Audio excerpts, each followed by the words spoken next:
ഈ അടുത്ത കാലത്താണ് ചൈന ഒരു വലിയ വിപ്ലവം തന്നെ ഉണ്ടാക്കിയത്. കുഞ്ഞു കുഞ്ഞു റോബോട്ടുകൾ നിർമ്മിച്ച് ലോക രാജ്യങ്ങളിലേക്ക് അവർ എക്സ്പോർട്ട് ചെയ്യുന്നു. എന്തുകൊണ്ട് നമ്മുടെ രാജ്യത്തിന് ഇന്നും ഇതുപോലെ കഴിയുന്നില്ല നമുക്ക്? കാരണം പലതുമാണ്. ചൈനയെ പോലെ ചെറുപ്രായത്തിൽ തന്നെ ഒരു സ്കിൽ വിദ്യാഭ്യാസം നമ്മുടെ നാട്ടിൽ ഇല്ല എന്ന് തോന്നുന്നു. അത് ഉണ്ടാക്കിയെടുക്കാനുള്ള ഒരു ചെറിയ തുടക്കം മാത്രമാണ് ബ്രിഡ്കോ നിങ്ങളുടെ മുന്നിലേക്ക് വെച്ച ഈ ഒരു സാങ്കേതിക വിദ്യ. എന്റർപ്രീനർഷിപ്പ് എന്ന് പറയുമ്പോൾ ചെറിയൊരു കടടൊന്നുമല്ല, ട്രേഡിംഗ് മാത്രമൊന്നുമല്ല. ചൈനക്കും ജപ്പാനും കൊറിയക്കൊക്കെ എന്താണോ കഴിയുന്നത് അതിനേക്കാൾ കഴിയുന്നവരാണ് നമ്മൾ. നമ്മൾ മാറ്റൊന്നുമില്ല. പക്ഷെ ഇങ്ങനെ ഒരു ഡ്രീം സെറ്റ് ഇല്ലെങ്കിൽ കുട്ടികൾ എത്തുന്നില്ല.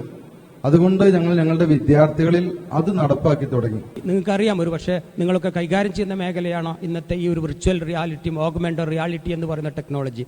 ഇതുപയോഗിച്ച് തന്നെ ഏതൊരു കുട്ടിക്കും അനായാസം കൈകാര്യം ചെയ്യാൻ പറ്റുന്ന ഒരു ടെക്നോളജിയാണ് ഇലക്ട്രോണിക്സ് ആൻഡ് കമ്മ്യൂണിക്കേഷൻ കമ്പ്യൂട്ടർ എന്ന് പറയുന്നത്.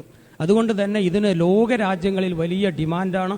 ഇനിയും പതിനായിരക്കണക്കിന് പ്രൊഫഷണൽസ് ഈ മേഖലയിലേക്ക് കടന്നു വരേണ്ടതുണ്ട്. ഇങ്ങനെ ഒരു ബ്രിഡ്കോ കൊണ്ടോ അല്ലെങ്കിൽ മറ്റ് ഇതുപോലെ 5-10 കമ്പനി മാത്രം നിലകൊള്ളുന്നതല്ല ഈ വലിയ ഒരു മേഖല. ധാരാളം സാധ്യതയുണ്ട്.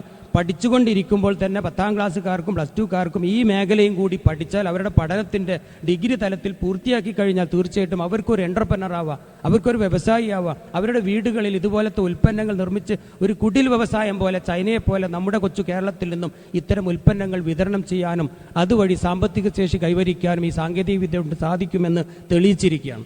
കുട്ടികൾക്ക് കേരളത്തിൽ ട്രെയിനിങ് കൊടുത്തു. പ്ലസ് 2 കഴിഞ്ഞ ഒരു ആവറേജ് വിദ്യാർത്ഥിയാണ് ഞങ്ങളെടുത്ത് വരുന്നത്. അവൻ വരുന്നത് ജസ്റ്റ് ഒരു കൈത്തൊഴിൽ പഠിക്കാനാണ്. ഒരു മൊബൈൽ ടെക്നീഷ്യൻ ആണോ, സർവീസ് എഞ്ചിനീയർ ആണോ, നത്തിങ് മോർ ദാൻ ദാറ്റ്. വിദേശത്ത് പോയ ഒരു ജോലി കിട്ടണം. അവർ ഞങ്ങളെ ഇന്ത്യയിൽ വിട്ടു. ഡൽഹി ഓഫീസ് വഴി ഇന്ത്യയിൽ ഒരു 1.5 വർഷം അവരെ ഇൻഡസ്ട്രിയിൽ ഫിറ്റാക്കി. അതിനുശേഷം വിദേശത്ത് ഞങ്ങൾ ദുബായ് ഓഫീസ് വഴി അവർക്ക് എംപ്ലോയ്മെന്റ് കൊടുത്തു. പക്ഷെ അവർക്ക് ഒരു ഡ്രീം സെറ്റ് ചെയ്തു.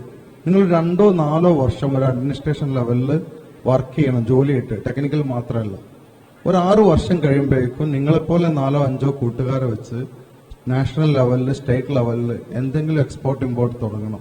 വൺസ് നിങ്ങളെ മാർക്കറ്റ് ഡെവലപ്പ് ചെയ്താൽ ഒരു 40 വർഷം ആകുമ്പോഴേക്കും നിങ്ങൾ നാട്ടിൽ സെറ്റിൽ ചെയ്ത് ലോക നിലവാരമുള്ള പ്രൊഡക്റ്റുകൾ, അന്ന് റോബോട്ടിക്സ് ആവാം, ആർട്ടിഫിഷ്യൽ ഇന്റലിജൻസ് ആവാം, മൊബൈലിന് നിർബന്ധമൊന്നുമില്ല, സ്മാർട്ട് ഫോൺ നിർബന്ധമൊന്നുമില്ല. 10 വർഷം അപ്പുറത്തേക്ക് എന്തായിരിക്കും എന്ന് ഇപ്പോൾ പറയാൻ പറ്റില്ല. കാരണം 10 വർഷം മുമ്പ് എന്തായിരുന്നു നമ്മൾ എന്ന് ചിന്തിച്ചാൽ മനസ്സിലാവും. പക്ഷെ എന്താണെങ്കിലും അത് TV ആയിക്കോട്ടെ, റേഡിയോ ആയിക്കോട്ടെ, എന്തായാലും അടിസ്ഥാനപരമായി നമ്മൾക്ക് ഇല്ലാതെ പോയത് ഇലക്ട്രോണിക്സ് നോളജാണ്. ഇലക്ട്രോണിക്സ് അത് പഠിക്കുന്നവർക്ക്, ആ മേഖലയിൽ പോകുന്നവർക്ക് മാത്രം മതി എന്ന നമ്മളെ ധാരണ മാറി. ഗണിതശാസ്ത്രം പോലെ, സയൻസ് പോലെ, ഹിസ്റ്ററി പോലെ 10ാം ക്ലാസ് വരെ എല്ലാ വിദ്യാർത്ഥികളും ഇനി ഇവിടുന്ന് അങ്ങോട്ട് അടിസ്ഥാനപരമായി ഇലക്ട്രോണിക്സും അതിന്റെ കോമ്പണൻസും അതിന്റെ ഫങ്ഷൻസും പഠിക്കണം. SFPO smart phone foundation programme online എന്ന നമ്മുടെ ഈ ഓൺലൈൻ ക്ലാസ്സിൽ നമ്മൾ ഉൾക്കൊള്ളിച്ചിരിക്കുന്നത് സ്മാർട്ട് ഫോണിൻ്റെ ഫൗണ്ടേഷൻ കാര്യങ്ങൾ മാത്രമല്ല, ഇലക്ട്രോണിക്സിൻ്റെ അടിസ്ഥാനപരമായ കമ്പോണൻറ്റുകൾ, സർക്യൂട്ടുകൾ, അതിൻ്റെ വർക്കിംഗ്, ഇതൊക്കെ ആർക്കും എളുപ്പത്തിൽ മനസ്സിലാക്കാൻ പറ്റുന്ന രീതിയിൽ വെർച്വൽ റിയാലിറ്റി, ഓഗ്മെന്റഡ് റിയാലിറ്റിയിലൂടെ വളരെ സ്മോളസ്റ്റ് ആയിട്ടുള്ള കമ്പോണൻറ്റുകളെ എൻലാർജ് ചെയ്തിട്ടും അതുപോലെ അതിൻ്റെ ഇൻറ്റേർണൽ വർക്കിംഗ് ഗ്രാഫിക്സിലൂടെ മനസ്സിലാക്കാൻ പറ്റുന്ന രീതിയിലും പ്രവർത്തനങ്ങൾ വളരെ എളുപ്പത്തിൽ ഒരു സ്കൂൾ വിദ്യാർത്ഥി മുതൽ ഒരു സാധാരണക്കാരൻ വരെ മനസ്സിലാക്കാൻ പറ്റുന്ന രീതിയിൽ വിഷ്വലിന് കൂടുതൽ ഇമ്പോർട്ടൻസ് ഇതിൽ കൊടുക്കുകയാണ്. കാരണം ഇലക്ട്രോണിക്സിൻ്റെ ഒക്കെ വളരെ മൈന്യൂട്ടായിട്ടുള്ള വർക്കിങ്ങുകൾ, ഇതൊക്കെ വിഷ്വലൈസ് ചെയ്ത് കാണുമ്പോൾ ഒരു കുട്ടിക്കും അല്ലെങ്കിൽ ഇത് കാണുന്ന ഏതൊരാൾക്കും വളരെ എളുപ്പത്തിൽ കാര്യങ്ങൾ മനസ്സിലാക്കാൻ സാധിക്കും.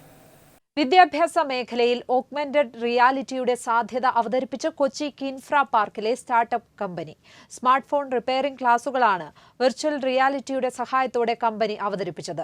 വ്യവസായ മന്ത്രി പി രാജീവാണ് AR/VR ക്ലാസ് റൂം ലോഞ്ച് ചെയ്തത്. ഓഗ്മെന്റ് റിയാലിറ്റി സാങ്കേതിക വിദ്യയിൽ ഒരുക്കുന്ന ക്ലാസുകൾ ഓഗ്മെന്റ് റിയാലിറ്റിയിലൂടെ തന്നെ ഉദ്ഘാടനം ചെയ്ത് വ്യവസായ മന്ത്രി പി രാജീവ്. മലപ്പുറം ആസ്ഥാനമായ ബ്രിഡ്കോ എന്ന സ്ഥാപനമാണ് smart phone foundation programme online എന്ന കോഴ്സ് വെർച്വൽ ആൻഡ് ഓഗ്മെന്റ് റിയാലിറ്റിയിലൂടെ സാധ്യമാക്കുന്നത്.